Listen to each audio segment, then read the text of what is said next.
सिंध जो मशहूर रागी मंजूर सखीराणी वल्द बहारुद्दीन सखीराणी 14 अप्रैल सन 1959 ते दादू में पैदा थियो। संदस वालिद रेवेन्यू खाते में मुलाजमत कंदो हो। मंजूर सखीराणी प्राइमरी खां मैट्रिक ताईं तालीम दादू में हासिल कई। राग जो शौक़ खेस नंढपिण खां ई हो।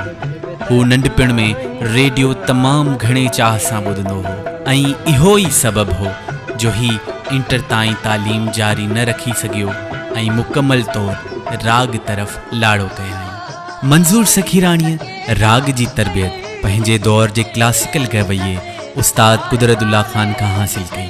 संदसि पहिरीं ऑडियो कैसेट 1983 ईस्वी दारे EMI रिकॉर्डिंग कंपनी जारी कई, जंहिंमें मंजूर सखीराणी जी आवाज़ में संदसि ॻायल मशहूर ऐं सदाबहार कलाम जियो जंहिंखे चयमि झिड़क तंहिंखां मिलियमि, हा मां तुंहिंजे बिना कुझु बि त न आहियां, अंतर मंतर जादू जंतर, एॾो नथी जज़्बाती, रोज़ बहाना नवां नवां शामिल हुआ। संदसि आवाज़ में हिन वक़्त ताईं लातादाद ऑडियो कैसेटूं जारी थी चुकियूं आहिनि। मंजूर सखीराणीअ खे रेडियो ते सभ खां पहिरियां प्रोड्यूसर निसार मेमण मुतारिफ़ करायो। संदसि आवाज़ में पहिरियों कलाम रेडियो पाकिस्तान कराची जे स्टूडियो में रिकॉर्ड थियो, जंहिंजो शायर उस्ताद बुखारी हो ऐं कलाम जा बोल हुआ मूं ॾे नेण न खण, दुनिया ॾाढी साड़ोली ॾींदे कान ॾिसण।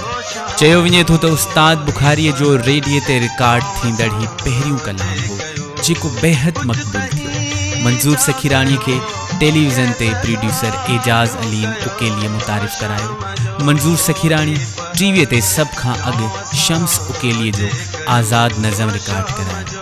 ही आज़ाद नज़म PTV कराची सेंटर तां नशर थींदड़ पहिरियों सिंधी आज़ाद नज़म हो। मंजूर सखीराणी दौरे हाज़िर ताईं रेडियो, TV, स्टेज, कैसेट ऐं सैटेलाइट चैनलनि जो मक़बूल ऐं कामयाब फ़नकार रहियो आहे। हिन हिकु सिंधी फिल्म बरसात जी रात लाइ गीत पिण ॻाया ऐं फिल्म में अदाकारी बि कयई। मंजूर सखीराणी हिकु तमामु सुरीलो फ़नकार आहे।